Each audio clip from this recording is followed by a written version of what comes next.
Hi there and welcome to this video. So in this video I'm going to discuss with you what is a key map, or that is also known as Karnaugh's map. Okay.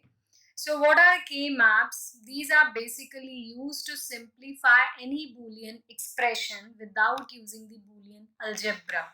Okay. You need not to remember all the Boolean equations like commutative law, idempotent law, associative law. We can solve our Boolean expression without using all these laws. Okay, so how we are going to work with that? Before going on to that, let's just have a look at the definition. So k-maps are used to minimize the Boolean expression without using Boolean algebra. As I have already told you that in this we are not going to use any Boolean algebra equation or law. Okay, it is defined as a special form of truth table in which terms of expressions are represented graphically by the cells of the table. Okay, so how we are going to represent the expression, the terms that are given in the expression whenever we are going to discuss about K-map. So in K-maps, we are going to represent each term with the help of a cell. Now, what is a cell? Cell is an intersection of your row and column. Okay, a table consists of rows and columns, and wherever those are intersecting, that becomes a cell. Okay, so K-map can be used to simplify the Boolean expression by combining the terms in the blocks. By blocks, I mean to say about the whenever I am combining a cell, that becomes a block. So in this way, we are going to simplify our expression. How we are going to do that? That we are going to see. We are going to discuss. Okay. So K-map can take two forms. Basically, what is this two form? That is POS and SOP. That is product of sum and sum of product. Now you must have seen that sometimes my expression consists of the term like x plus y plus z multiply by x complement plus y complement plus z. So that is known as that what we are doing. Firstly, we are introducing the addition and then we are making the multiplication. So that is known as product of sum. That is POS. And the next one is that is SOP. Like if I am representing my terms like xy plus x complement y plus xyz. So what I am doing, I am firstly multiplying my terms and then I am putting addition operation on that. So that is known as sum of product. Okay, so we are going to deal with these two terms whenever we are talking about K maps. Okay, so what are these two terms? Let's just have a brief look at that. So first of all, we are going to discuss what is product of sum, that is POS. So terms of POS are also known as max terms. Whenever you are going to deal in K maps, we are not going to say that this is a term. We will say this is a max term.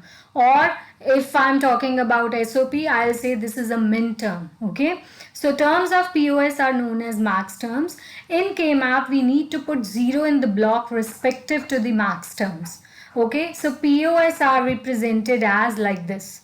If you are representing your function, like if your function is containing 3 variables, let's say A, B, C.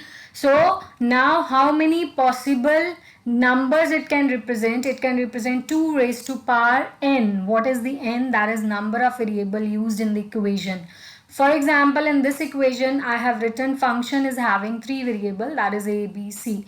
So maximum it can have 2 raised to power 3, which means total 8 combinations. Okay.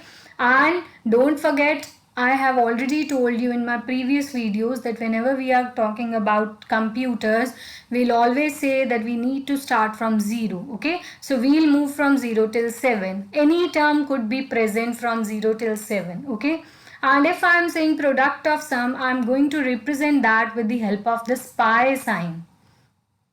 Okay, I am going to represent this pi sign. Now how you will come to know that okay, this is about POS or SOP with the help of this sign.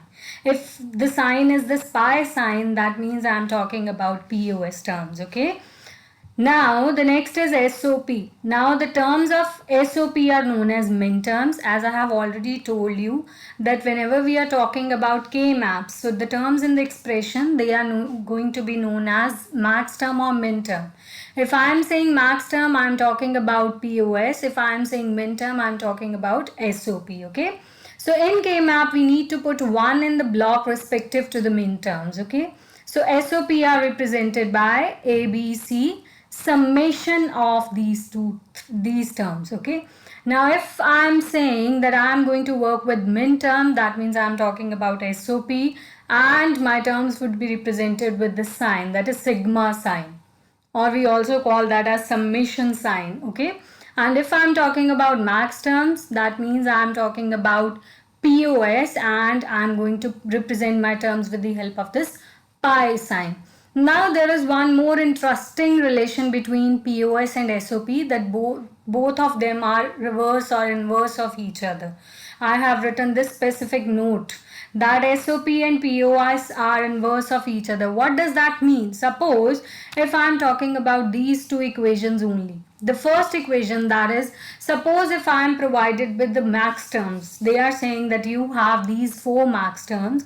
Now I want to know that what are the remaining min terms. So what I can do, let's have a look at the possible combination. I have already told you how many possible combinations could be there, ranging from 0 till 7. Why? Because it is having 3 variables, so that means 2 raised to power 3, which gives me total 8 combinations, okay? I need to start from 0, so in order to have total of 8, I can move till 7. Okay, so that means from 0 till 7 I have the total possible combinations. Okay, now my max terms are containing the combination, that is 1, 3, 6, 7. Now my min term is going to contain the combination. I am going to subtract these combination from the possible combination, which means I have the possible combinations ranging from 0 till 7. So I am going to subtract 1, 3, 6, 7 from that combination,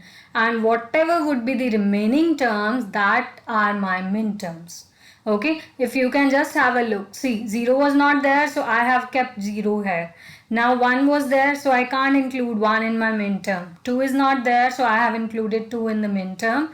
3 is in the max term. 4, 5 are not in the max term, so I have put them in the min term. And then 6, 7 as the max term.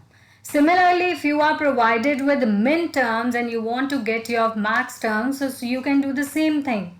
What you need to do, first of all, you need to have the list of the possible combination. Suppose if I say that I have 4 variables in my equation, then how many possible combinations could be there? That is 2 raised to power 4, which means total of 16. And I need to start from 0, so I'll move till 15. Okay, so what I can do, I can subtract the possible min terms from that combination, and whatever would be left, that are the terms inside my POS, or that are the max terms. Okay, so this is a very brief introduction of K-map. In this we have discussed that what are the terms known in K-map. Okay, so in the next video we are going to discuss that how we are supposed to draw that table and how we are supposed to put the desired terms in the desired blocks. Okay, so let's just have a look at the next video.